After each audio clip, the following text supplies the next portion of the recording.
Student? Staff. Nursing staff. আচ্ছা, nursing staff হয়ে আপনি সংহতির জন্য ব্যাপারটাই রয়েছেন, তাই তো? হ্যাঁ, নিশ্চয়ই। আচ্ছা, আপনারা কি বিশ্বাস করেন কোনো একজন লোক এই ঘটনার পেছনে আছে, নাকি এটা পুরো চক্র কাজ করেছে এই ঘটনার পেছনে? নিশ্চয়ই চক্র কাজ করেছে, না হলে এইভাবে তো এতদিন ধরে টাইম লাগতে পারে না না একটা অন্যায়ের বিচার করতে।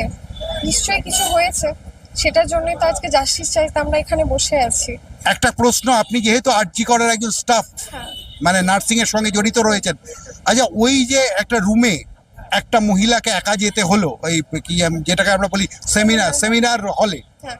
কেউ কোনো আওয়াজ পেলো না, কেউ কোনো টের পেলো না? এত বড় একটা ঘটনা ঘটে চললো, 4th ক্লাস স্টাফ থেকে আরম্ভ করে কেউ কোনো টের পেলো না?